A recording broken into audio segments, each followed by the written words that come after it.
나훔 1장 9절로 15절 말씀 함께 읽도록 합니다. 너희는 여호와께 대하여 무엇을 꾀하느냐?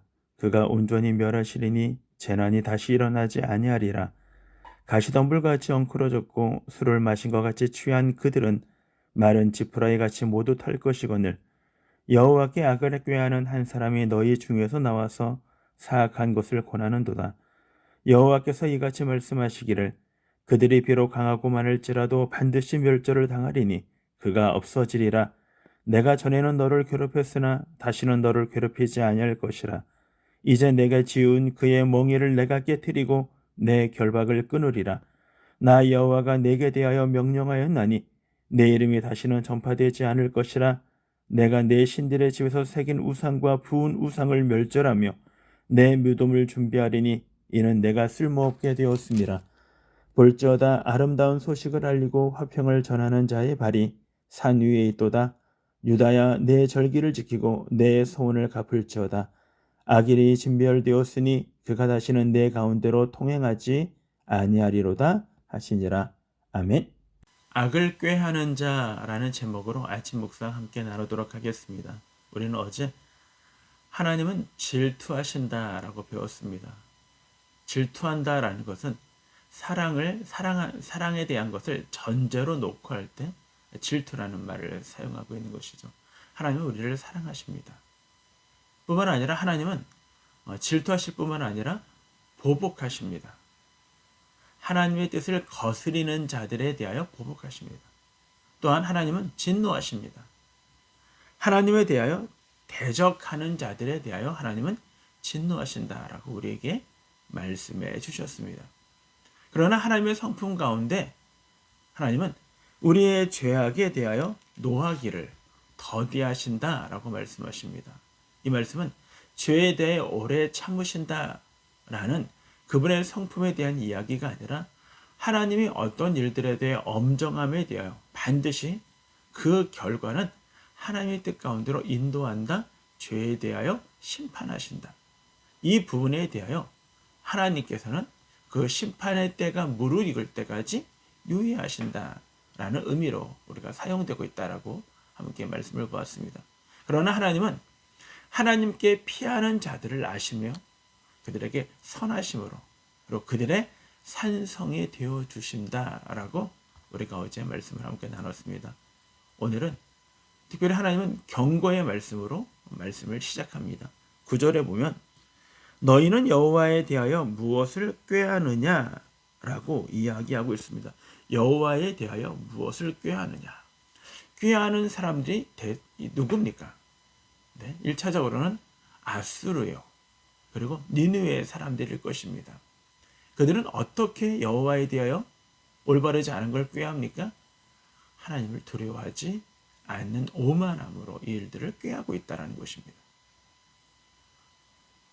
두 번째는요, 바로 이스라엘 사람들의 백성들에 대한 이야기합니다. 더 정확히 얘기하면 남쪽 유다 사람들이죠. 이들에 대하여 하나님께서는 너희는 왜 여호와 앞에서 무엇을 꾀하느냐 이렇게 이야기하고 있습니다. 그들이 어떤 일들을 꾀했습니까? 국제 정세에 맞춰서 애굽과 동맹을 맺자라고 하는 무리들과 그리고 아니야, 아수르에게 조공을 바치면서 그들에게 잘 보여야 돼. 왜? 대세는 지금 아수르이기 때문에 라고 이야기하는 사람들이 있었다는 것입니다. 하나님의 나라, 하나님의 백성은 누가 지키시는가? 아수르가? 애굽이? 아니죠. 하나님이 지키십니다.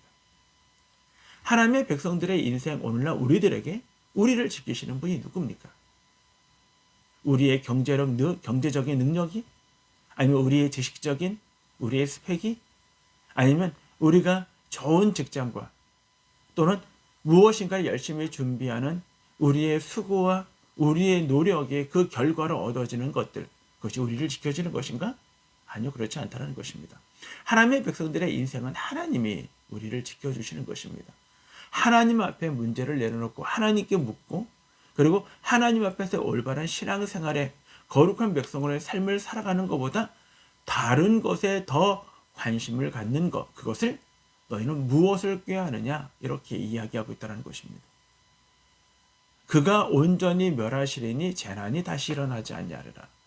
너희가 생각하는 너희의 괴락, 너희가 생각하는 너희의 비전, 너희가 꿈꾸고 있는 너희의 미래, 이 모든 것들을 하나님은 어떻게 하셨냐? 남쪽 유다에 대해 뭐라고 얘기합니까? 너희를 지키는 것이 애굽?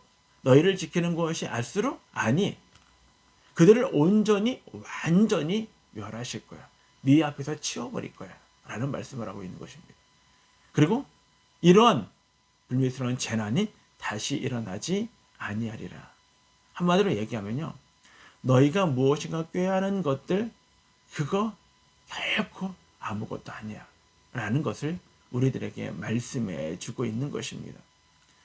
그래서 10절에 그들의 어떤 존재인 것이냐면 10절에 이렇게 얘기합니다.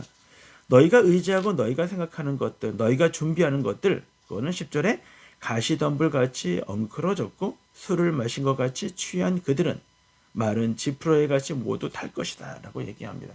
가시덤불, 가시가 난 것들이 엉클어져 있습니다. 네. 가까이 가면 가시에 질리게 되죠. 뿐만 아니라 마른 지푸라기 같다. 불만 댕기면 금방 확 타올라서 재가 되어버릴 것 같아요. 우리가 그것이 소중하다고 나아갔지만 그것이 우리에게 진정한 가치 있는 걸 주는 것이 아니라 우리의 마음을 찔리게 할 것이요. 뿐만 아니라 우리가 우리의 생각, 우리의 판단, 우리의 결정으로 앞서 나가 하나님보다 앞서 나가는 모든 것들이 마른 지푸라기처럼 한순간에 훅 하고 타버리고 제로밖에 남을 수 없는 아무런 가치가 아닌 것들이다라고 우리들에게 이야기하고 있는 것입니다. 아무런 가치가 없다는 것은 하나님을 상대적으로 비교할 때 진짜 아무것도 아니다라는 것을 오늘 나움 선지자가 이야기하고 있습니다. 지금 이 모든 것들을 이야기하는 사람은 선지자 나움입니다. 나움이 자신의 생각으로 아니요, 선지자는 하나님이 보여주신 것을 가감없이 전하는 자입니다. 그런 면에서 이 말씀은 하나님이 하신 것입니다. 하나님이 분명하게 이렇게 얘기합니다. 너희가 내게 피하는 자를 내가 그들을 알고 나의 선하심으로 그들의 산성이 되어주겠다라고 분명하게 말씀해 주셨습니다. 그런데 우리는 무엇을 꾀합니까? 우리의 노력으로, 우리의 열심으로 내가 부지런히 무엇을 해서 하나님의 말씀을 가까이 하고 하나님 앞에 기도하고 그리고 예배의 중심적인 삶이 아니라 그보다 훨씬 많은 시간들을 허탄하고 아무것도 아닌 이 세상에서 우리의 쾌락과 우리의 미래와 우리의 소망, 자신이 꿈꾸는 일들, 자신의 성취욕을 위하여 삶을 살아가는 것, 그것은 하나님이 말씀하십니다. 그것들은 마른 지푸라기와 같고 엉클어진 가시덤불과 마찬가지다라고 우리들에게 분명하게 말씀해 주고 있는 것입니다. 그래서 11절에 보면 여호와께 악을 꾀하는 한 사람이 등장하게 될 것이다 라고 얘기합니다. 정확히 읽어보면 이렇습니다. 여호와께 악을 꾀하는 한 사람이 너희 중에서 나와서 사악한 것을 보라는도다. 잘못된 것을 가르치는 자, 잘못된 것을 말하는 자, 그것이 하나님 앞에 올바르지 않은 것들을 말하는 자가 있다는 것입니다. 주석에서는 이 말씀에 대하여 이 사람이 누구냐라고 얘기할 때 아수르의 사네립으로 봅니다. 여러분, 우리가 잘 아는 것처럼 열왕기 하에 보면은요, 특히 18장에 보면 사네립이 쳐들어오죠. 그래서 예루살렘을 제외한 46개의 성읍을 다 점령해 버립니다. 그리고 랍사게라는 사람이 히스기야와 이스라엘 백성들을 모독을 하죠. 이 전쟁에서 예루살렘만 남았는데 히스기야는 굴복합니다. 그가 이 사네립에게 사람을 보내면서 이렇게 얘기합니다. 나에게 무엇을 요구를 하든 내가 그것을 따르겠습니다. 그러니까 이 전쟁을 끝쳐주세요 라는 것이죠. 그때 이 사네립이 요구한 것이 뭐냐면 은 300달란트, 금 30달란트를 요구를 합니다. 30달란트인가 보다. 아니요. 이게요. 한 돈이 3.75인가요? 그 정도 되는데 24K. 네. 근데 만약에 이 300데나리온은 한 돈짜리 금으로 반지로 따진다면 27만 2천 개가 있어야 되는 것입니다. 이것을 마련하기 위해 히스기야는요, 여호와의 성전의 문 앞에 있는 금으로 도금된 것들을 다 벗겨내고, 그가 여호와의 성전의 기둥에 쌌던 그 금들도 다 벗겨내요. 진짜 비참하리만큼 그 모든 것들을 사네립에게 보냅니다. 사네립이 좋아하나요? 사네립은요, 그거보다 이스라엘 땅을 더 완전히 지배하기를 원했던 사람, 그것이 바로 사네립이었어요. 근데 끝내 유다를 점령하지 못하죠. 왜요? 하나님이 계시기 때문입니다. 랍사게가 이런 말을 해요. 싸움은 말로 하는 게 아니야. 여호와가 우리를 지켜줄 거야. 야훼가 우리를 지켜주실 거야. 아니, 싸움은 그렇게 말로 하는 게 아니야. 전쟁은 싸움은 말이 아니라 대적하는 거야. 싸우는 거야. 그러면서 누가 우리를 대적할 수 있겠느냐? 그러면서 이렇게 얘기합니다. 선지자들이, 왕이 너희들에게 야훼가 우리를 지켜줄 거야 라고 얘기를 하는 것을 듣지 말라, 믿지 말라.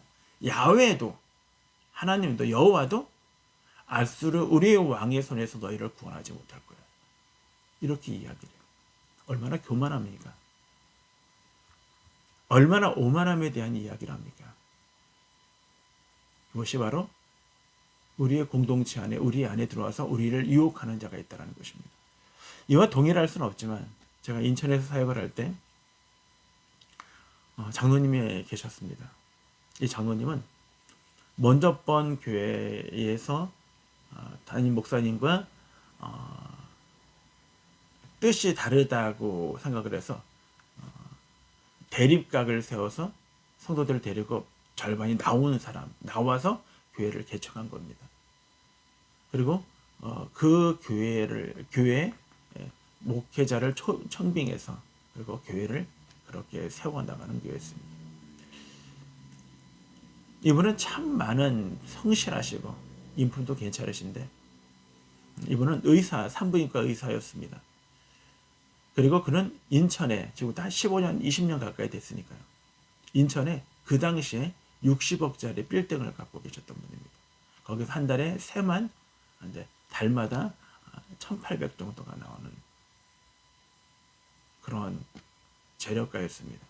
그리고 개인 병원도 하고 산부인과 의사였습니다. 근데 이분은 하나님 앞에 11조를 드리는데 11조가 10년 전이나 20년 후나 동일하게 80만 원을 합니다. 적은 돈은 아닙니다. 세만 1,800만 원 이상이 나오는데도 그는 늘 동일하게 그냥 80만 원만 합니다. 그리고 그 외에 어떤 헌금도 하지 않으셔요. 그것만이 본인이 하나님 앞에 하는 헌금이다라고 생각을 하셨는지 모르겠습니다. 근데 이것이 그 교회에 참 나쁜 영향력을 미쳐요.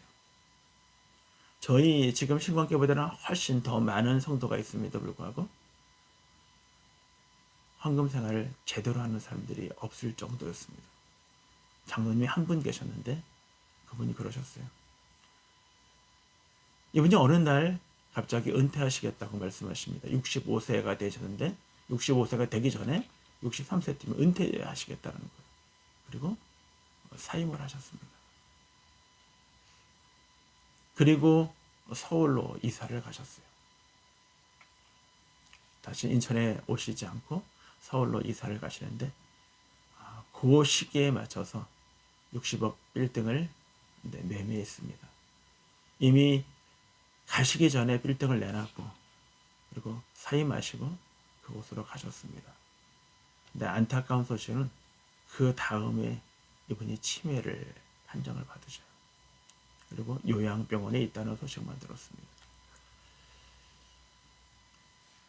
하나님 앞에 거짓된 것이 올바른 것처럼 자신이 생각하는 것이 기준인 것처럼 목회자가 이야기하고 교육자가 얘기해도 굽힐 줄 모르는 분, 자신이 할 만큼만 하겠다라는 것, 저는 그것이 오만함이라고 생각합니다. 하나님의 말씀보다 자신의 생각이 더 우선이다. 그는 오만함과 교만함입니다. 하나님을 두려워하지 않는 것, 그것도 오만함입니다. 하나님은 그분의 마지막이 어떻게 되는지는 우리는 알 수 없습니다. 그러나 한 사람의 영향력이 교회 안에 놀라운 선한 영향력이 될 수도 있고 그리고 올바르지 않냐는 영향력이 될 수 있다는 것입니다. 사랑하는 여러분, 하나님은 하나님께 죽게 피하는 자를 아십니다. 그리고 하나님은 그들을 선한 마음으로 하나님의 선하심으로 그들의 산성이 되어주십니다. 그러나 하나님을 대적하고 교만하고 오만한 자들, 하나님의 뜻을 거스리는 자들에 대하여 보복하시고 진노하신다고 우리에게 말씀하고 있는 것입니다. 오늘 우리의 인생은 아무것도 아니고 우리가 이 땅에 아무리 많은 재물을 가졌다 할지라도 후하고 불어버린 마른 나무의 지푸라기와 같은 것이 우리의 인생이라고 하나님의 말씀해 주시고 있는 것입니다. 그것들을 의지하는 것들은 미련한 것이라고 우리에게 말씀하고 있는 것입니다. 오늘 내가 하나님 앞에 정직한지, 내가 하나님 앞에 진실한지 우리는 우리 자신을 날마다 돌아보셔야 합니다. 그리고 부족함은 고백하시고 우리의 뒤틀려졌던 우리의 바르지 못한 것이 있다면 바로 잡으시고 우리의 물질이 아니라 우리의 마음을 하나님께 향하고 그러면 우리의 삶, 우리의 물질, 우리의 행동이 또 다 하나님 앞에 올바르게 맞춰줄 거라고 믿습니다. 그렇게 오늘의 삶을 주님 앞에 진실함으로 삶을 살아가시는 우리 신관계 모두가 되어지기를 주님의 이름으로 축원합니다.